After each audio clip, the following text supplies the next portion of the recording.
Good morning, Fine. everybody, and welcome to the Ill-Fated Wives of Henry VIII podcast. I'm absolutely delighted to welcome our guest, Sarah Gristwood, who is the author of The Tudors and Love and many other amazing books.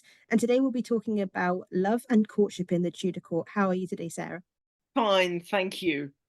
In your book, Sarah, you talk about many marriages that involve either one or both of the parties being a minor, which in today's society is considered someone under the age of 18 or 21 in other countries. That include the marriages of Catherine of Aragon to Arthur Tudor, Yes. Catherine Yeah. Howard to Henry VIII. Marriages in Tudor England could take place when they were still children via proxy, but they weren't considered valid until they consummated. So what would you say is in the Tudor era was the age of consent? The age of consent was considered to be 12 for a woman, girl as we'd think of her, and 14 for a male, broadly speaking. As you say, royal or aristocratic marriages could be made earlier, but they weren't considered 100% binding, as you say.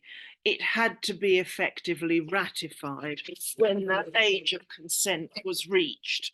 And then it had to be, as you say, consummated. So we hear of things like, oh, Henry VIII's sister, Margaret Tudor, being married, officially married to the King of Scots, but both her mother and her grandmother, Margaret Beaufort, collaborated to make sure that she wouldn't be sent north to Scotland too early for fear that, quote, the King of Scots might not wait. Because, of course, Margaret Beaufort herself had suffered that way when she was married and indeed became immediately pregnant, barely the age of consent. So Margaret Tudor, Margaret Beaufort's granddaughter, was sent north when she reached that age of consent, but she didn't become pregnant for quite some years, so let's hope that the King of Scots behaved rather better. And in the eyes of the Tudor court, when a young woman was being courted, let's say she wasn't perhaps a royal, if she was, let's say, 12 years old, would the family have been heavily involved in this? Would they have had a set of Oh, rules for what could have totally. happened? Oh, yes. Well, I mean, even older. No, effectively, a woman went from the custody, the care of her husband into that of her father into that of her husband. So no, very definitely so. Or, of course, if she was actually at court, and we saw this a lot in the reign of Elizabeth I, didn't we? Someone like her maid of honour, to whom the Queen was in loco parentis, would need her permission to marry. And we saw a good deal of what happened when that permission was not obtained, like Bess Throckmorton when she married Raleigh. And the result was really serious disgrace and penalty. And was there a protocol for courtship? Would a man have to act in a certain way? Would he not be allowed to say things with the woman? Would there be a certain Oh, protocol? well, I mean, sometimes, of course, there could effectively be no courtship at all. I mean, royals would very often be married to a man they'd never met. So, in a sense, courtship, certainly if we're talking about it in the courtly love sense, was effectively divorced from marriage. In the early days of courtly love at the court of Marie de Champagne, Eleanor of Aquitaine's daughter, there was discussion as to whether true love, courtly love, could even exist within the confines of a marriage. And the judgment was that no, it couldn't, because true love was a matter of personal choice and marriage was a matter of personal arrangement. So really, the two were quite separate things. The Tudor court was indeed, I'd say, in love with the ideas of love and courtship, but not necessarily as applied to marriage. And you see that in quite a lot of Tudor related art. You see it in their music, you see it in their poetry. You see that Yeah. they do love being in love, and dancing as well is something that you see I wanted to Certainly. ask because in a lot of the art and books and poetry that you see, they're quite Mm. in love with the idea of, knighthood and damsels in distress and the King Arthur Yep. legends. Do you have any idea why they have such a fascination with these legends? Well, the history of that goes a long way back to indeed the first days of courtly love back in that 12th century.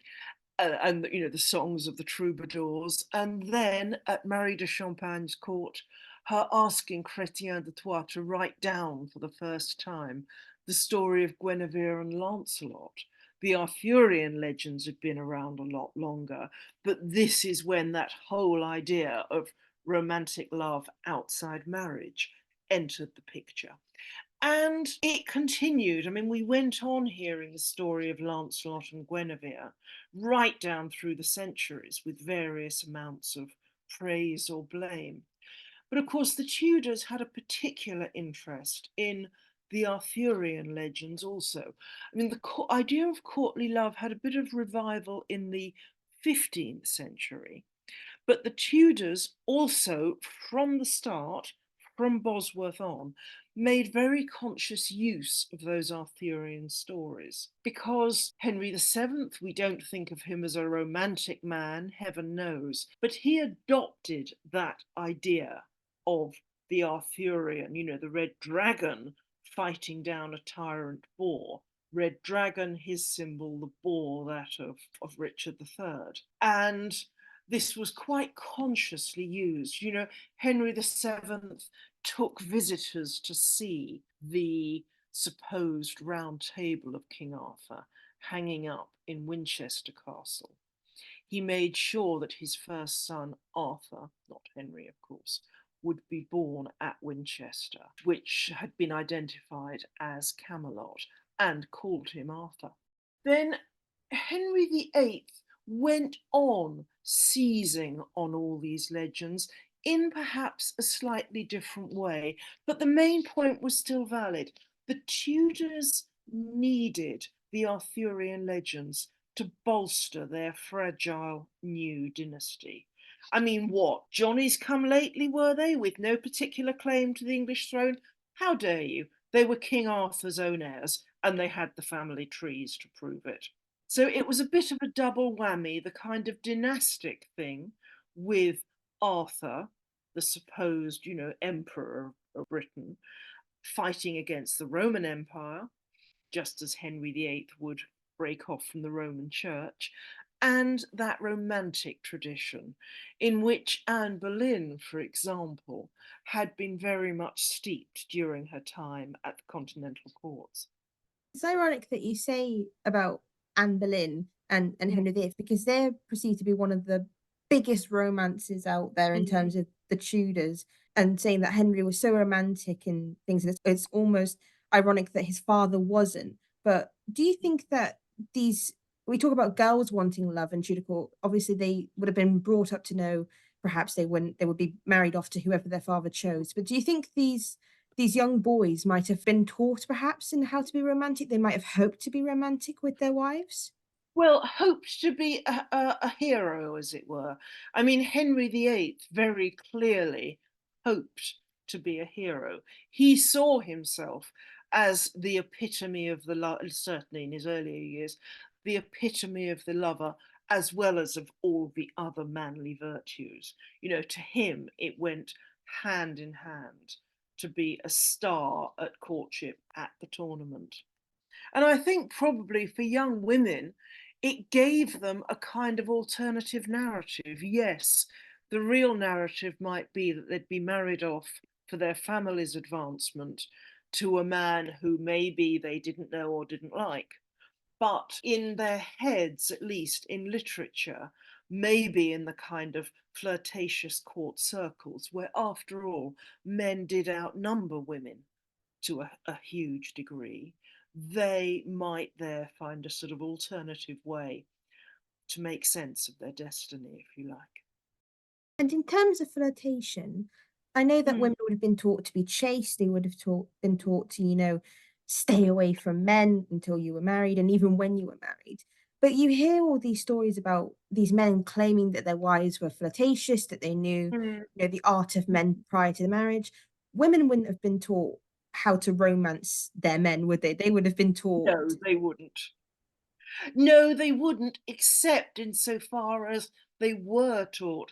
They were, of course, taught music and dance, and which, the courtly skills, the arts of pleasing.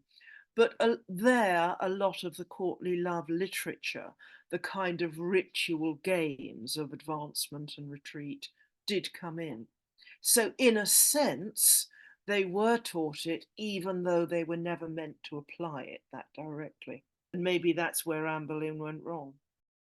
And it's quite interesting to think that it's actually dancing and music that appealed to these men, because when you think of the Tudors, you see all these perhaps historically inaccurate TV shows showing that women had to, flaunt their bodies, flaunt their beauty. But it's actually things simpler like dancing and music that actually appeal to these men.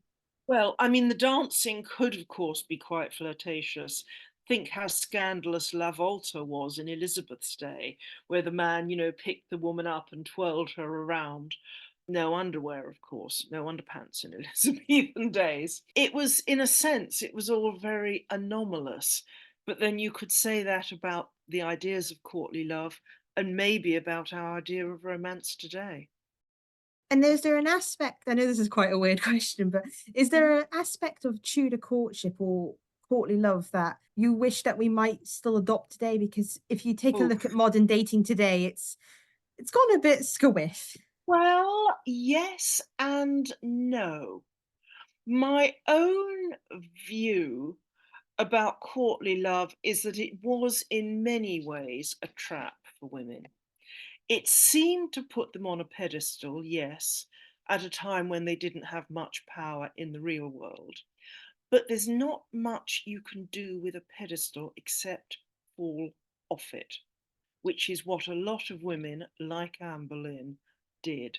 The trouble with courtly love is it seemed, the theory was that the true lover would do anything for his mistress, anything, for the lady who was his mistress.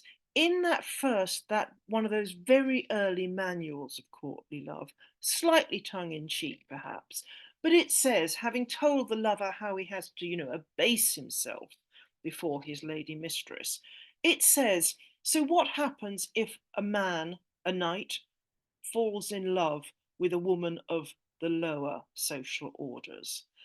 And it says that then, I quote, a measure of force may be necessary. So, not much romance there.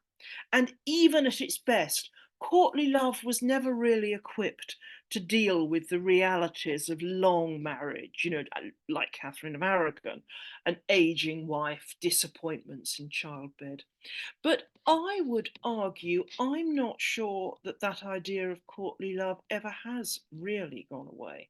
True, we don't now hear about the man being told, to lower himself and do whatever the lady wants, except, don't we, in some songs, some TV adverts. You're too young to remember it unless they revised it. But that advert, there was one from, when I was growing up about a man, a kind of warrior hero figure, diving off the bow of a ship, swimming through stormy seas, doing everything to bring his lady love what she wanted. And the tagline was, and all because the lady loves milk tray. I mean, so courtly literature talking about the more ethereal, religious, if you like, side of courtly love. You've got Dante talking about how he'd only clapped eyes on Beatrice once, but nonetheless, the ideal of her lured him up to the heavens. Whenever I read that, I can't help, I hear these crashing electric guitar chords in my head, and I think of Giorgio Moroder. Forgive me, Dante, but it's true. I only saw you for, etc. He only saw her for a moment. We'll always be together, together in electric dreams.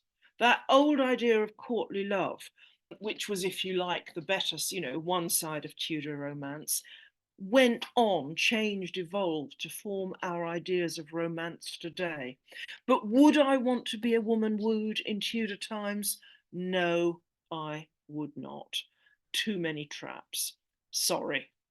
Don't apologize. I think I agree. I think the only aspect that I would like is that more handwritten letters. I want a letter. I want a letter of love, I think is Okay. all I would want. I think Okay. that's the Oh, simplest thing that's I would lovely. want. It's true. Some of the letters were amazing. Oh, I tell you what I'd want. I'd want a few of the jewels. A few of those kind of amazing Baroque pearls with a little cupid and all that kind of thing, like the Lennox jewel, you know, the heart-shaped jewel. We were talking about Margaret, yeah, Tudor, and of course her descendant, Margaret Lennox, got the Lennox jewel. Yeah, I'd like a bit of the jewellery, but I think that's about it. And you talk about women being courted, it was a trap. Could women in that time have refused a man to court them, or Mm, would it be purely based on the father saying, he's got a title, he's got good land, he will bring the yeah. family benefit, you have to take the Well, courtship? no. In theory, the child had to, the daughter had to consent, and no, we do see cases of a slightly older of a daughter refusing to consent, but it was all about the family dynamics, really. In that, it would have been quite difficult, I think, for a daughter to do so. Some did find the courage, but perhaps they had, you know, loving and indulgent fathers. To what degree the law would actually support a father trying to force a daughter reluctantly into matrimony, it's all a bit of a grey area. You know, in theory, she would not be forced, but then in theory, her duty was to obey her father. And if she remained unmarried, certainly after convents had gone from England, she didn't have much of a future in front of her. So you might say a lot of social pressure, quite apart from any legal pressure. I just wanted to ask, we see this long courtship on Henry VIII's part for Anne Boleyn, a quite reluctant Anne Mm, Boleyn is, forced, well, I would say forced to take his constant declarations of love, his, quite crude language towards her. Is there any record of what the longest courtship could have been? Or would it a man have simply have gotten bored and gone for another oh lady in God. the crudest way I possible? think, well, I think it depends what you call courtship, really. After all, theoretically, men like Robert Dudley were courting Elizabeth for many, many years, and actually he probably was. But some of the others, like Christopher Hatton and the Earl of Essex, who kind of, lapsed into the expected posture of adoration, unlike Robert Dudley, would have had no real expectation that, or even maybe hope that she'd marry them. Anne Boleyn and Henry, insofar as we know, none of the dates are certain, of course, it was about 7 years, which, curiously enough, is the date that that Malory, the great, Thomas Malory, writer of the Arthurian legends, laid down as the time that true lovers could wait without expecting anything. Whereas he said that, in his own horrible modern Tudor day, almost Tudor day, and couldn't wait 7 days. No, I'd say the suitors who were expected to languish after Elizabeth probably hold the longevity record. Quite what their own feelings within that dynamic really were is another matter, maybe. And with Elizabeth, especially, you spoke about the Volta earlier. Mm. Was it quite? I understand that it was quite a scandalous stance Mm-hmm. for people to do. Were certain people not allowed to perform this stance? Say a young girl of perhaps 12 with, say, a I man of mean, 30. I haven't heard any rules. Again, I don't think this would be black and white. I think it would be, shades of grey. I mean, the Queen was expected, whoever she was, to expose a certain to demand, impose a certain level of decorum at her court. So I think it would be, what she personally considered appropriate, not appropriate. And I think my final question for you would be, in your professional opinion, and perhaps your personal as well, because I know that a lot of historians have differentiating opinions, but Yeah. in terms of, let's say, Elizabeth I with Kate Blanchett, or the Tudors. Is there any particular portrayal of courtly love that you find to be perhaps the most accurate or the most well done? Oh, of course, that's interesting. Of courtly love specifically. I think all the good Elizabethan dramas have had an element of that in it. But I'd say, well, yes, in a way, in the first Elizabeth, Kate Blanchett Elizabeth film, not heaven knows the second one, and we saw that moment of Kate Blanchett effectively transforming herself from a woman into a goddess. I think that was quite strongly to me. That is an element of courtly love, and that's how Elizabeth would continue in the future to conduct this ritual adoration. About Elizabeth's actual relationships, the one I found particularly interesting was the double bill of TV films with Helen Mirren playing the older Elizabeth. It was first was her and Robert Dudley, the second was her and the Earl of Essex. That wasn't, heaven knows, the theory of courtly love, but perhaps that showed its soft underbelly. Perhaps that showed what went wrong when courtly love met the real world. So I'd recommend those to anybody who's not seen them. I absolutely love Helen Mirren and Jeremy Irons in that. I Mm, think that is one of the most underappreciated yes. performances of No, Elizabeth. I totally agree. Yes. Yeah. And I And think that perhaps Robert Dudley too.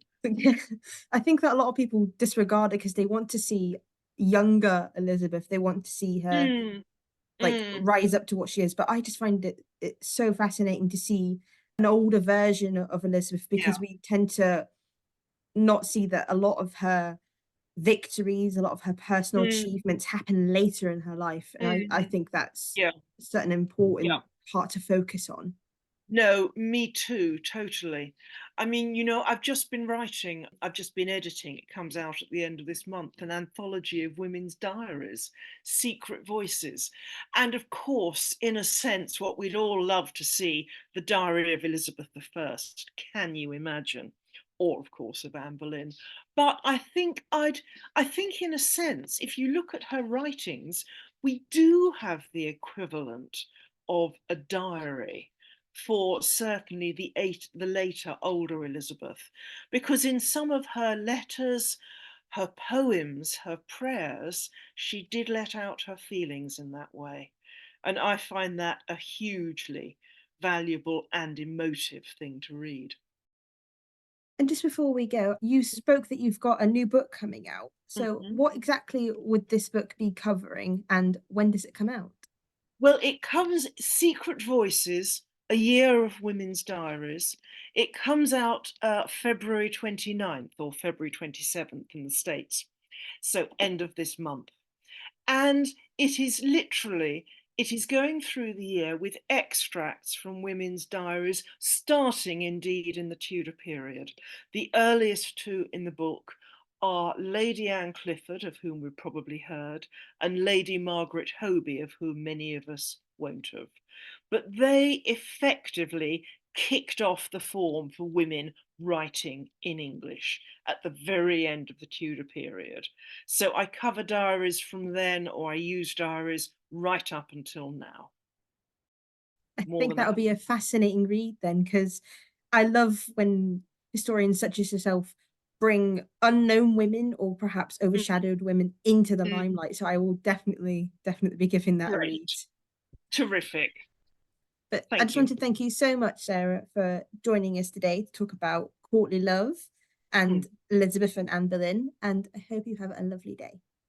thank you very much. Thank you for having me. Thank you. Okay, This is the all ill-fated right. wives of Henry VIII signing off. Thank you and have a lovely day.